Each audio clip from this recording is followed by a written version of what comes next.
Since Crimewatch UK began, there have been some remarkable ways in which viewers have helped solve serious crimes. Now, in Crimewatch File, we shall be telling some of those stories. The investigation, which is the subject of our first programme, made criminal history. The detectives themselves have taken part in our reconstruction of their inquiry, and where necessary, other people are portrayed by actors. Some details have been changed to protect the identity of witnesses, but otherwise everything you see in the film that follows is based on special access to detectives' files and on evidence from eyewitnesses, forensic scientists and the courts. Hoddesdon and the village of Broxbourne next to it are right on the border of Essex and Hertfordshire. In spring 1985, a chance discovery outside a bungalow called Emerald set off an extraordinary chain of events.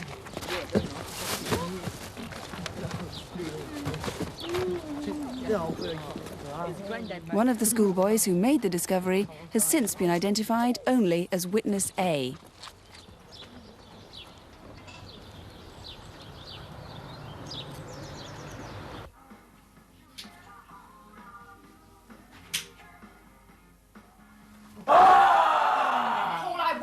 Out of the house. Just throw it away. It's revolting.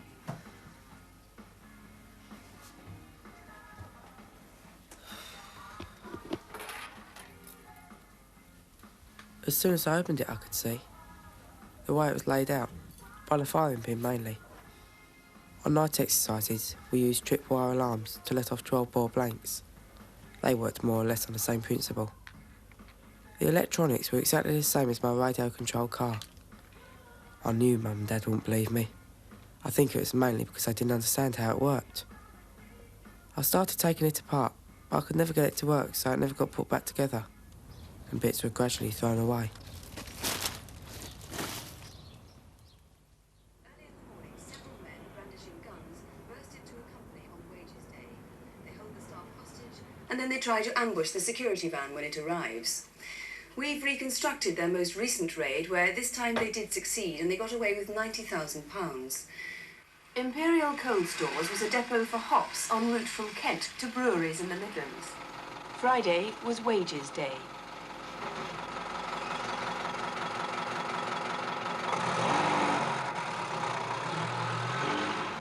Do you know what this is? It's a remote control unit. And it works this. At the touch of a button, it goes off.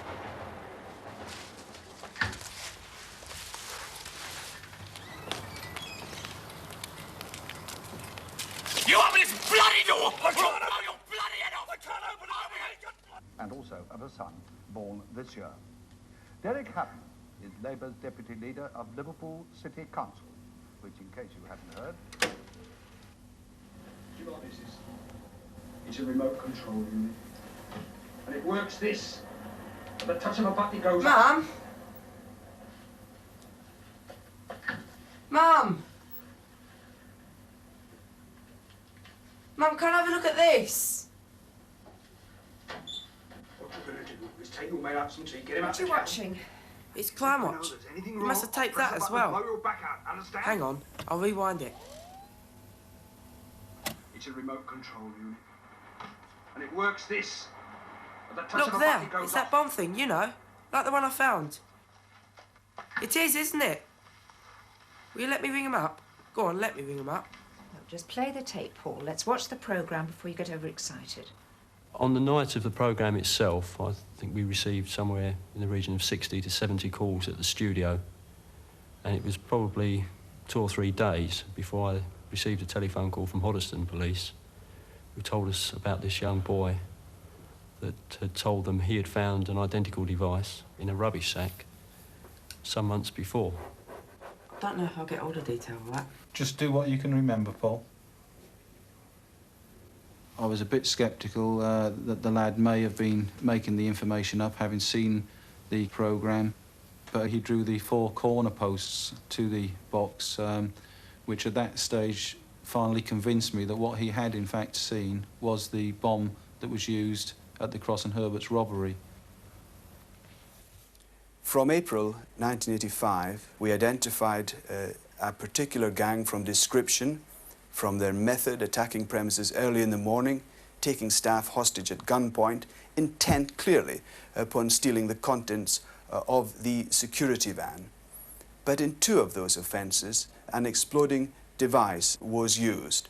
It was a viable device, although we are not, of course, showing you all of it here. It was indeed fortuitous that the family of this young boy had videoed the Crimewatch programme, and that he, that evening, whilst at random flicking through, happened to latch on to the very point in your film where you displayed this exploding device. And that gave us an address. In fact, it gave us Emerald to concentrate upon. Emerald is in a very desirable area of Hertfordshire. It's in Broxbourne, in a road called Riverside. As far as the local officers were concerned, they had no personal knowledge of either the previous owner or the current owner. As far as the previous owner was concerned, we had a family which had moved very recently to a more expensive house, and we were also able to establish that the previous owner had his own electrical company, which again we thought may be the possible link between him and the explosive device.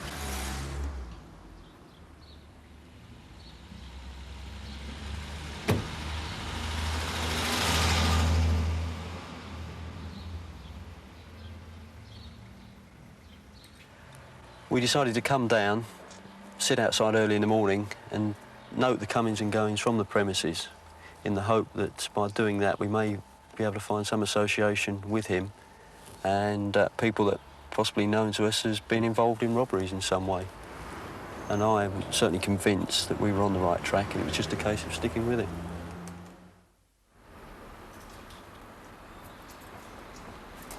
As the flying squad continued the inquiries in London, events in Harlow in Essex added a new and even more serious dimension to the investigation. Good night. Good night, guys. See you in the morning.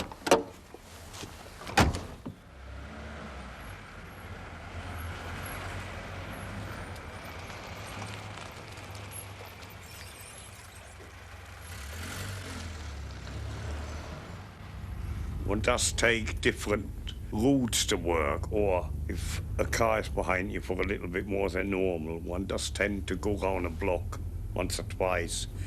When one does see robberies on television, it does tend to make you a little bit more cautious.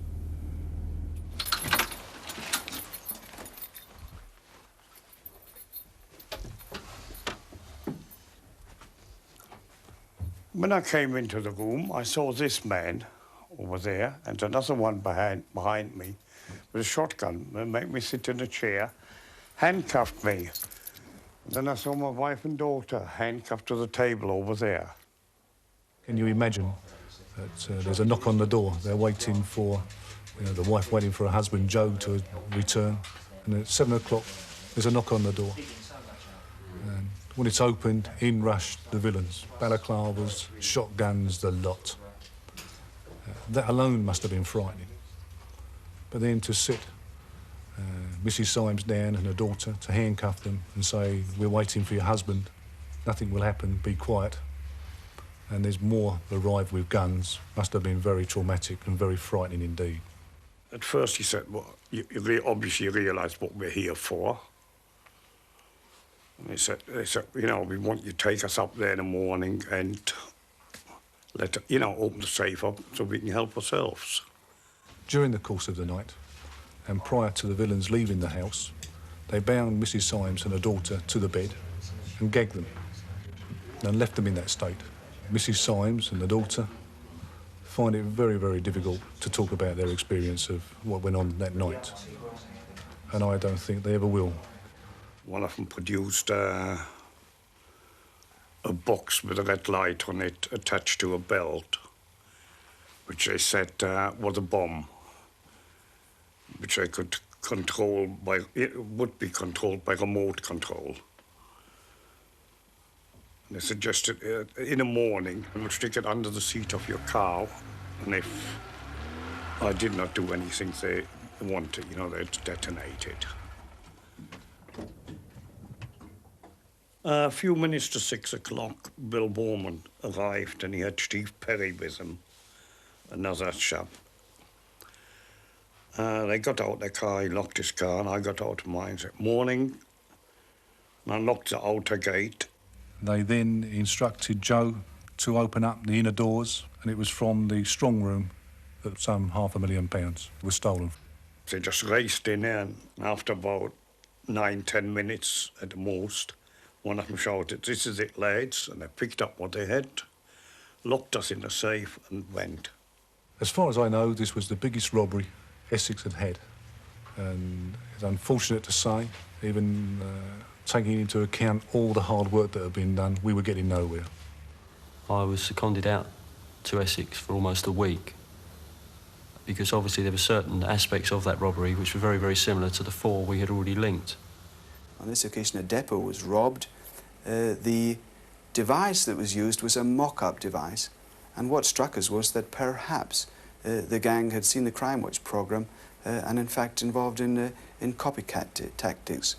I personally at that time wasn't convinced it was connected with the robberies we were already dealing with. I was always aware that that offence had been committed, but there seemed to have been a lot more planning, and it seemed very strange to me that a team that had been using a viable device on the robberies would then switch to a dummy device. So uncertain whether the armaguard robbery was by the same gang, detectives continued occasional observation on both the previous and the current occupants of Emerald. As you can see from the location of Emerald, it made it very difficult for us to actually sit down here and watch anything for a long period of time. It's a private road, cul-de-sac, so all we really had to rely on was the occasional drive-through and drive back again. And in fact, it was on one of these drive-throughs early one morning on the way to work that there were 3 vehicles seen on the driveway: a Porsche, an Audi GT and a Nissan Sunny Estate. Checks on that vehicle revealed that it belonged to a Dolly Ince, who we knew was married to George Ince, a man known to us as having a conviction for a serious armed robbery. Dolly Ince previously was Dolly Cray and married to Charles Cray, the brother of the Cray twins. George Ince, in 1973, was convicted of armed robbery at the Old Bailey. George Ince left for his wedding from Wormwood Scrubs prison, where he's in the 4th year of a 15-year sentence for a bullion robbery. It's a crime his supporters say he didn't commit, but today there were no demonstrations. The 2 prison officers escorting the groom wore civilian clothes, and a raincoat, clearly unnecessary on a hot, fine day, hid the handcuffs which held Mr. Ince captive. The bride had arrived a few minutes before. It was her evidence about their love affair which cleared George Ince of killing a Mrs. Muriel Patience in what became known as the Barn murder case, before he was convicted in another case for robbery. The apparent link between George Ince and the people now living at Emerald suggested the detective's first hunch had been wrong. The new residents suddenly began to look far more interesting to police than the previous ones. Our discovery on the 4th of February of that year changed the direction of our inquiry, inasmuch that we were able completely to clear the previous occupant of the property. He comes out of our inquiry whiter than white. If ever he wants a reference, he can come to me and get the flying squad seal of approval. And we were then looked much, much more closely at the new occupant, David Croak. David and Rita Croak, when we looked at them first of all, had convictions for minor shoplifting, and although we could never identify his occupation, we had no reason to identify him as an armed robber. We of course could not move at that stage against the Croaks. All we had was mere suspicion, and that is obviously not sufficient in law. All we would do is alert people that we are maintaining an interest in them, and our inquiries moved to a closer surveillance.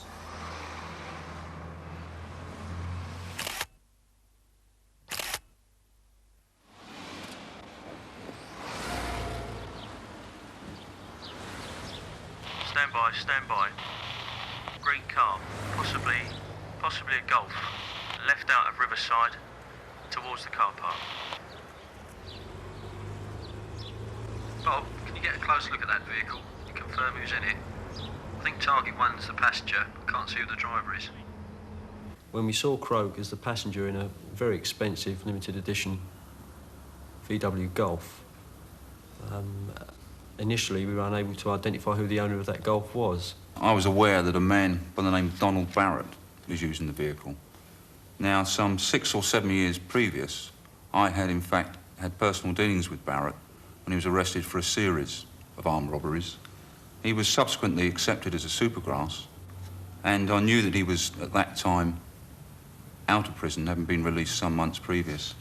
We had to move into a proactive role.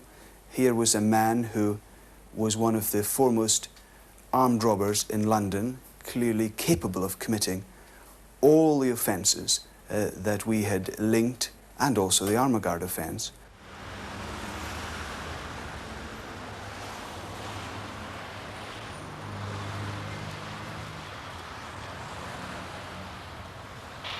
Target vehicle is past the dog's home, and it's a stop, stop, stop, and the driver's out of the vehicle. It's definitely target 2.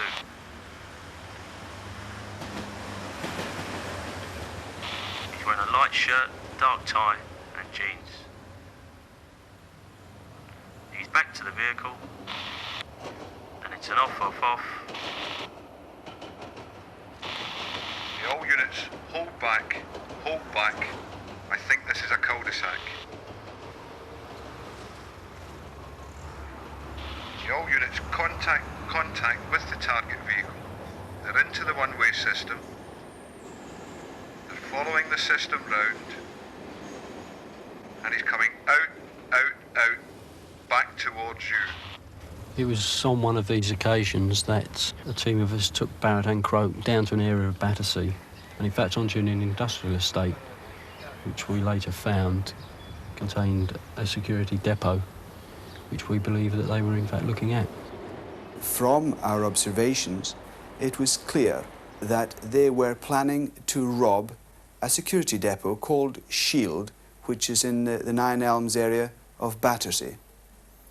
And if they are sophisticated enough and have the ability to attack and rob such a depot, it's fair to assume that in fact they were the team who committed the armaguard robbery.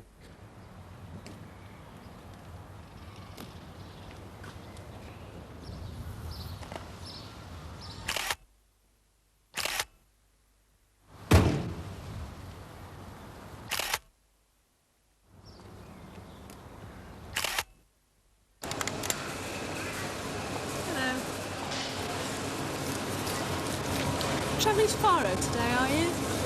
You're travelling to Faro today? Yes, OK.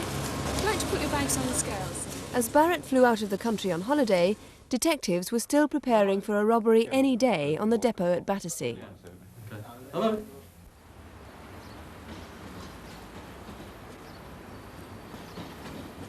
I was out that day really just to have a good look at the depot and the surrounding area. And I recognised the red Golf as being a vehicle registered to what I thought was an associate of David Croak. And it struck me at the time that perhaps this team of robbers had actually someone working in Shield. Our concentration on Emerald has now yielded David Croak, Donald Barrett, and then yielded for us Alan Turner. Interesting chap, Al Turner, because we identified that he lived in Clacton, visited Emerald, and turned up at the depot at Battersea, clearly employed at that establishment. It was clear that they had an inside agent at that depot.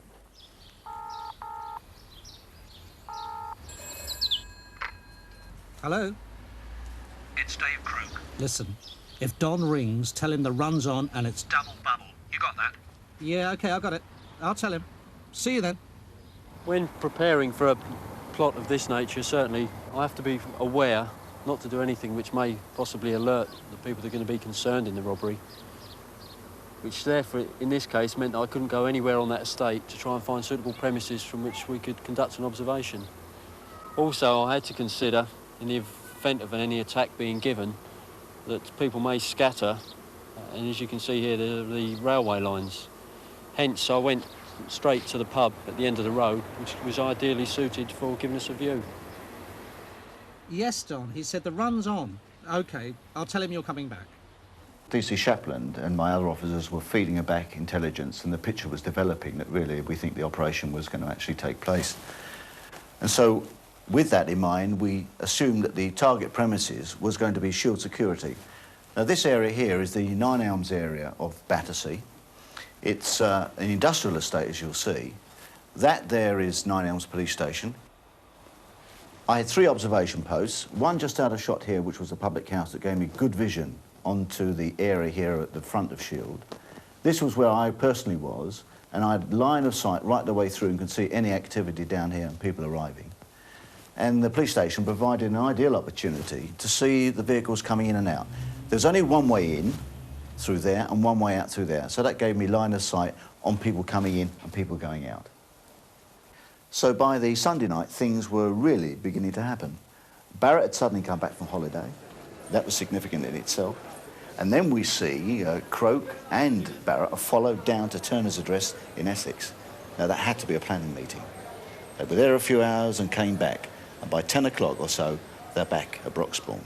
We put them to bed, and I maintain a 24-hour observation on them. We knew from their activities at Armaguard that we had a possible hostage situation here, and this was very much like Armaguard. And therefore, my planning for this operation was very much a containment one. Let the suspects come in and then seal off the area. Because of the potential for hostage, as there's been with this and other offences, I deployed the PT-17, the Tactical Firearms Unit, the Blue Berets, who were very skilled at that sort of idea. If hostage situation could be protracted, we needed their skills and firepower if necessary. I deployed as my second option officers of the flying squad who were skilled in mobile and in surveillance with their other support units from New Scotland Yard, in order that if there was to be a breakout or they were to move from here, I had an ability to follow and to arrest elsewhere. And by the early hours of the Monday morning, I had deployed something like 80 officers, and radio silence was being maintained. And then our first indication was on the Monday morning at about 4:20 a.m, very early and very significantly, Barrett and Croak were out. The 2 main suspects left home on foot, leaving their nice cars at home sort of thing, and went to a lock-up garage and took out an old van and started travelling towards Battersea. That's the first time that I felt that it was really going to be on that day. Provided we can get rid of this condensation, everything will be fine.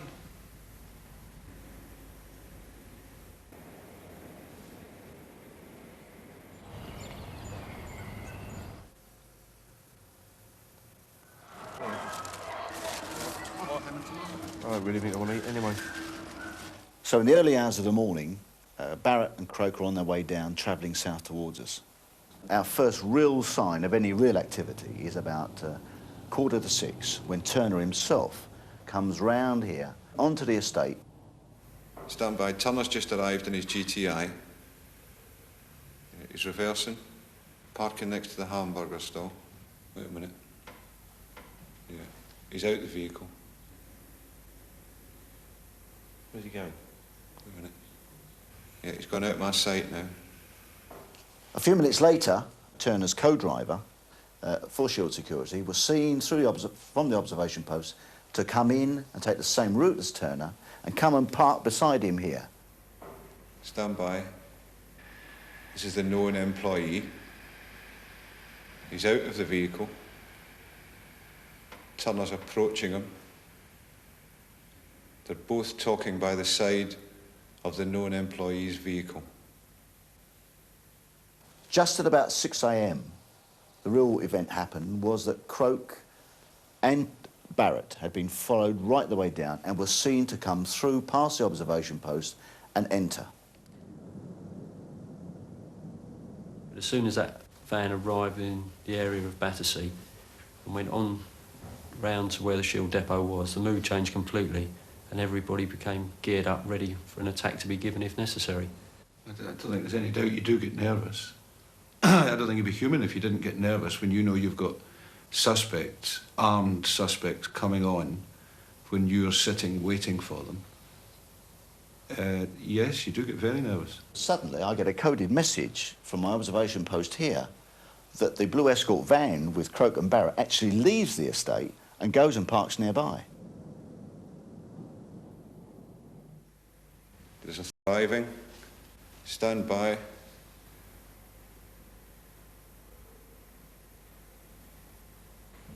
Driver's reversing. He's out of the vehicle. He's been joined by the other two and towards the front door now. They're in the front gate. Yes, and they're now into the premises, all into the premises.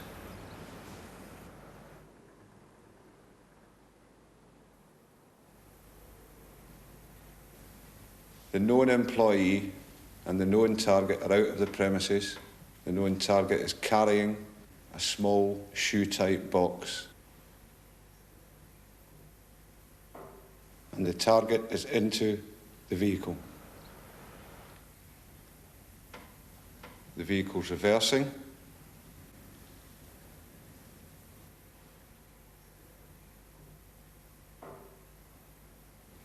Now off the front yardage,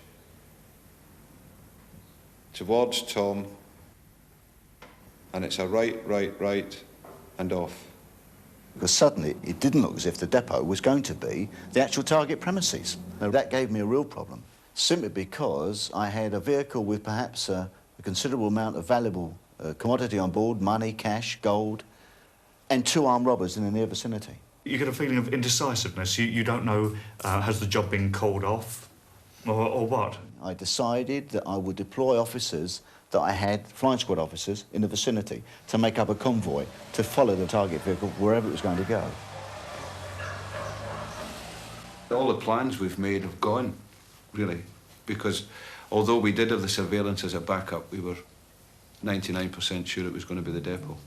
And then we've got to start hounding round for troops to follow the convoy wherever it was going. Disappointment for me, because I thought we were going to take them at the depot. I really thought they were there to the depot and it was going to be nice. We've got the van with the 2 guards in and the gold, which is being followed by the van with the 2 suspects in, which is being followed by the surveillance team. Nobody knew where they were going to go. And I remember thinking to myself as we rounded Hyde Park Corner sort of thing and went up, what's the name of the road? The Edgware Road. The Edgware Road, thank you. Where are we going to go to now? You just didn't know, and it went on and on and on, and there in the distance was the bullion vehicle, followed by the suspects. You're just in the lap of the gods, really, to see what's going to happen. You could be a half a mile behind and still see this bright white van followed by a tiny blue one behind it all the way. Going up the motorway was a little bit unusual for us, because usually a lot of our work is in town. I don't think the blue van had a vehicle in between the security vehicle all the way up. We obviously knew we were at Newport Pagnell on the motorway. We were pulled up on the hard shoulder, probably about a quarter of a mile to half a mile short of the service area, although we were in radio contact with the surveillance officers and we knew exactly what was going on within the area, service area itself. All units, guard out towards the restaurant area. Target vehicle is stationary in the car park. Stand by. Targets 1 and 2, both out of the van and towards the restaurant. You could hear that there had been a meet between the driver of the bullion vehicle and the suspects. Guards into the building. 1 and 2 under control.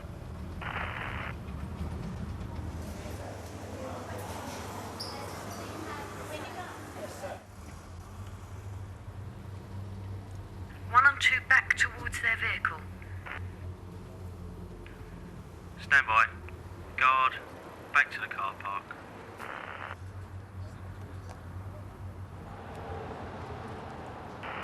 All units, definitely back towards the security van. Once it comes to the moment where they're going to rob the van, I think they get what can best be described as tunnel vision. And at that stage, they're completely oblivious of what's going on around them. They've just got one goal in life, and that is to rob the van or rob whatever they're after. Shortly after that, you could hear that one of the suspects was in fact driving the bullion vehicle and leaving the slip road onto the motorway. Definitely target one, driving the security van. And it was at that stage that Mr. Grange gave the attack.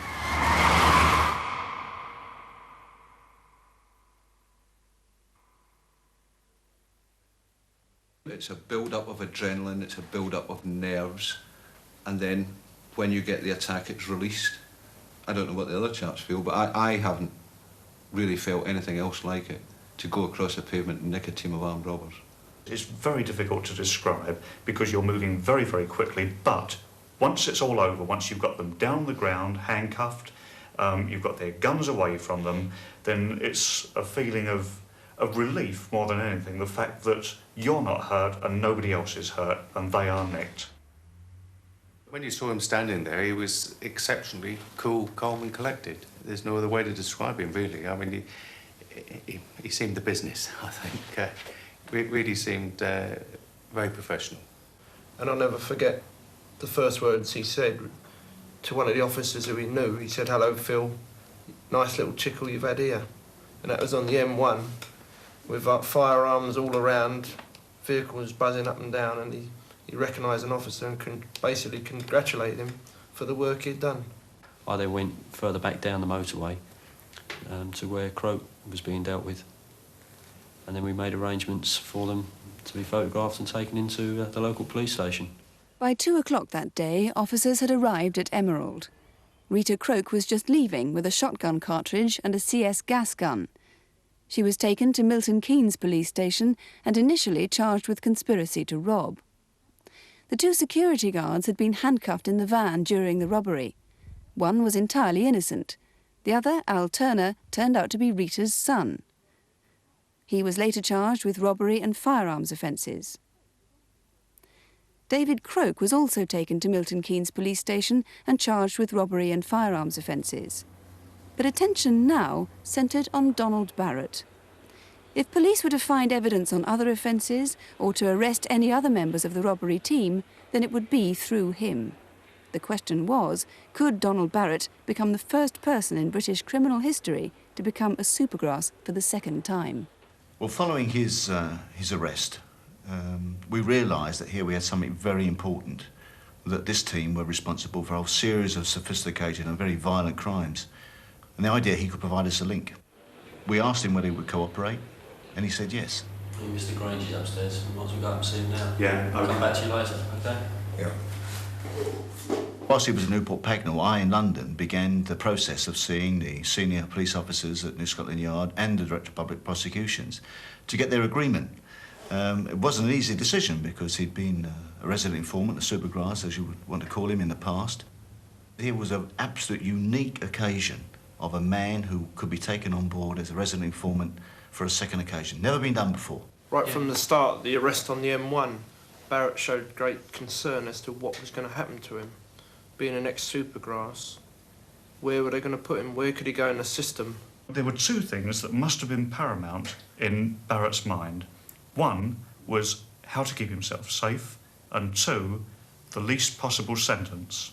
Also in his mind was that Croak may wish to become a resident informant. He based that on Croak having asked him many questions about how he was dealt with previously as a Supergrass. He had to basically, I think, get in first. Barrett had served his previous sentence apart from other prisoners in the Supergrass wing at Bedford Prison. But he knew that he could only get that protection again if he were to have the same status. It's clear that he was going to go to prison for a long time and would be rubbing shoulders, perhaps with people against whom he gave evidence in the past. Those people would, without doubt, take his life. Donald Barrett could never live through a prison sentence. He wouldn't even get to trial. From a special incident room, 12 detectives began to re-investigate the offences and criminals Barrett was telling them about. Certainly the first 6 months of the inquiry were the most intense. From Dick and my point of view, we were continually in and out of this room, which we endearingly call the bunker, into the unit next door where Barrett's kept. Ironically, that was the same special unit Barrett had been in 8 years before. Including the armaguard robbery and the one shown on Crimewatch, Barrett admitted his part in 11 crimes, worth £1.4 million. On one occasion, the gang had restolen some of the Brinksmat gold. They threatened people with explosives and doused a man with petrol. Among 13 other people arrested on Barrett's word was Glenn Armsby, who lived with Rita Croke's daughter and was the third member of the gang who'd held Joe Symes and his family hostage. George Ince was arrested and held for a number of weeks before all charges were dropped and he was released. His wife, Dolly, never featured in the police inquiry. You get to the stage where the information concerning the offences have run out and you're left with what to talk about. Personally, I found it was quite easy with Barrett because he's been around for a long time, but then again, so have I. And we had a lot of mutual criminals in common that we could talk about. There is a very real danger. It's described as the Stockholm Syndrome, where the hostages and the hostage takers get so very close. In this case, we have got the prisoner and the police officers. There's a real presence about him, and almost like a caged tiger in many ways. But for all that, we're able eventually, over a period of time, to work together very effectively. The detective officers who have the investigation of the offences do not have the care and custody of the Supergrass. In fact, the Supergrass is looked after by uniformed officers who work under strict Home Office guidelines. The way that the courts treat the evidence of a Supergrass, quite rightly, is very sceptically. And we then had to set about to corroborate all the aspects that Barrett told us about. And that took us all around the country. It took us to France, took us to Malta. So it was important that what he said, we were able, in some other way, to prove or corroborate. David had gone out to Malta after Armaguard. Someone called Victor looked after his flattened boat. The boat was originally called Armaguard or something like that. Detectives went to Malta and searched the Crokes' flat there. Among other evidence, they found the boat Barrett had mentioned. It had been repainted, but the name Croke had rather foolishly given it showed up under ultraviolet light. Having checked the obvious that Armag wasn't a local Maltese word, we now had this excellent corroboration for what Barrett had already told us in his statement, and would later be giving evidence in any court proceedings. I've been asked about a bank account held by David Croke at the Bank of Ireland, Seven Sisters Road. The account was in the name of T. Moore. I had some cheques from this account signed by Croke in the name T. Moore. We recovered a great deal of correspondence in the name of T. Moore and David Croke in a briefcase. We also went to the Bank of Ireland, and there we saw all the evidence recorded in the bank statements, paying in slips and cheques, which completely corroborated what Don Barrett in fact had told us. From this wealth of evidence, we're able to prepare a picture which shows David Croke's finances.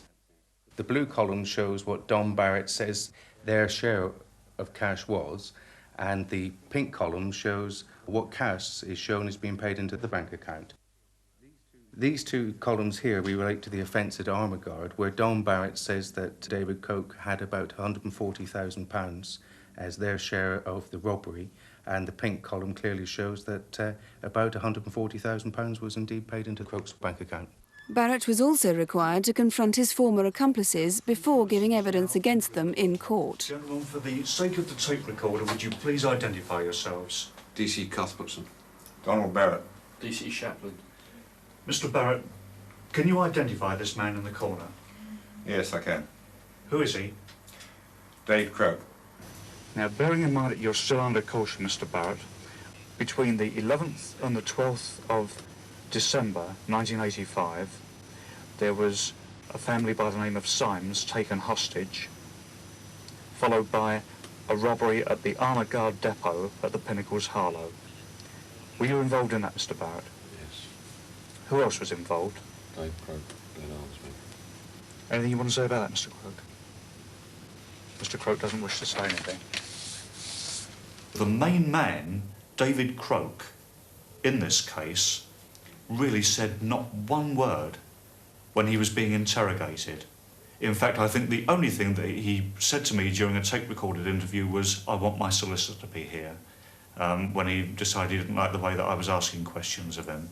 But that was all, and yet Croke pleaded guilty to a number of very, very substantial robberies. Rita Croke also knew that Barrett would testify against her, and she pleaded guilty to the single charge of possessing a prohibited weapon. What it's also been able to do for us as professional detectives is actually give us an insight how the criminals actually work, how they plan, incredible, meticulous planning, certainly in relation to armaguard. The armaguard job was a year in the planning, although we did do other robberies during that time. I went there in a vehicle with Dave in the boot, with holes in it for him to see what was going on. We used a Honda van with boxes in the back. During this time, we got to know the key holders, Bill Warman and Joe Sines. Dave suggested we should go into Warman's address the night before and hold the family hostage. But this had to be a sweet job, and you simply can't wrap up kids. Although the research on Warman took 2.5 to 3 months, we had to scrap it. Dave said the only other way to do it was to plot up on the other key holder, Joe Sines. Over a period of many months, Barrett made detailed allegations about the involvement of other well-known London criminals in various robberies. In many of those cases, police could not corroborate Barrett's allegations against the people he named. It's not for us to say that people are guilty, although if it were, I can promise you that the streets of London will be safe from crime. But you get a feeling that, especially when there is evidence available that people, like some of those who got away, are guilty, and it's extremely annoying to think not so much that they've got away with the ones that you have arrested them for, but of course that they are free to go out and continue robbing. One could imagine Donald Barrett, on release from prison, going to work, committing crime, work as he calls it, committing crime on his own, but working with other criminals who know that he has been a Supergrass. It's astounding, and very many of my colleagues have scratched their heads. But what is very clear is that there was a body of opinion amongst criminals that having once been a Supergrass, he could never, ever, ever be a Supergrass again. And they felt that in this case, that he was safer to indulge in criminality with than any other criminal. I had a meet with at the Little Chef on the Great Cambridge Road. I'd known since 1979 in Maidstone. He said that if I ever informed on him, he'd plot up on me and kill me. He agreed to work with me and we discussed the job.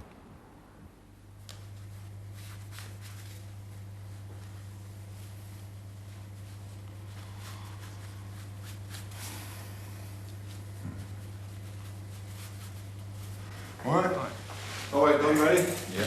We used to transport Barrett every day from next door to the Old Bailey when he was giving evidence. And he was very uneasy about the giving of his evidence because he knew that the first part of his cross-examination by the defence barrister was going to be regarding his past and the horrendous crimes that he has committed in his past. I've seen him give evidence in court, and he is very, very impressive. Well, let's say that Mr. Barrett looks the part. He's an extremely fit, hard man and has been for a long time. The sort of thing that people would expect an armed robber to look like. And £500 suits. Yes.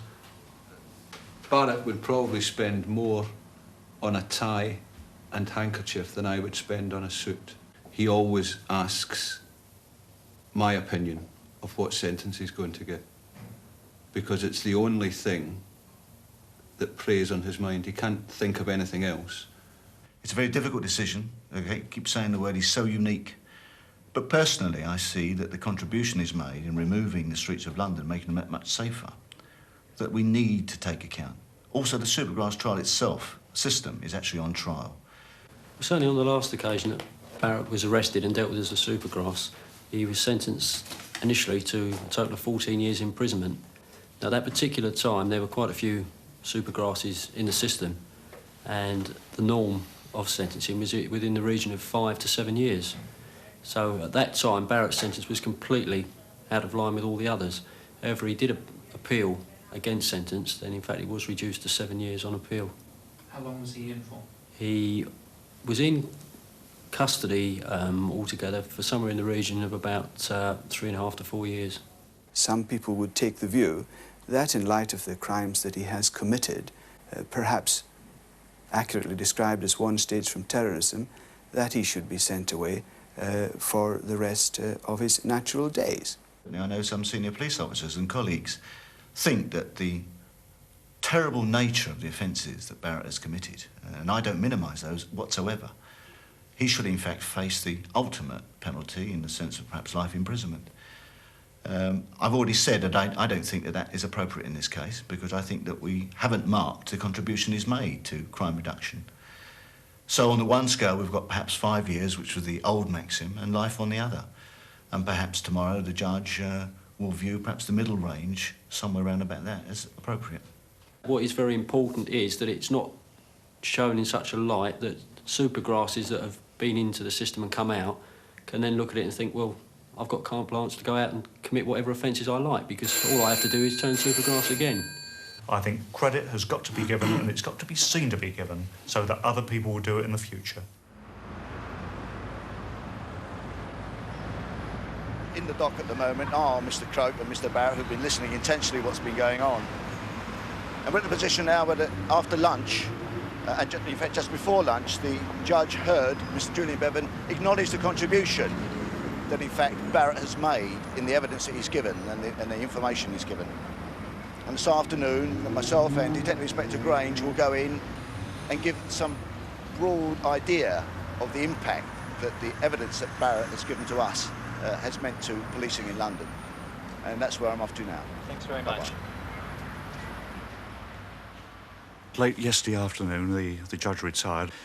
Because there's so many implications involved, and because it's been a very complicated case in many ways, it's absolutely right and proper that he should spend the night mulling over the sort of sentence that he's going to deliver this morning, which should have happened by now, and we'll find out exactly what's happened when the chaps come over. Where is it? What's your poll? Good result. Well, what happened? The judge has had a sale. Croak, 23 years. Housekeeper, Yep. resident sergeant, contact front office, please. Barrett with 50%, no, not 50, 25% reduction, 16 years. 16? All in all, I think it's a fair result. Yeah, it's, I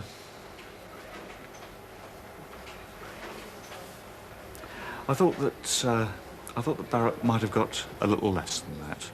And perhaps he will on appeal. Indeed. Yeah. As for Croak, I think a very good sentence, as far as the public is concerned. Deserves every bit. Yes. Well, it was like I spent just over 20 minutes with him. Really? And he's still in good spirits. Yeah. How are you? You heard the results? What do you think? He's thanked us, we've thanked him, and that's really the end of the matter. Yeah, nice commendation at the end. Mr. Grange, Paul, Dick, Ray, you, me, Neil Murphy and Colin Ellis for the surveillance at Newport Pagnell. 'Tis. Nice result.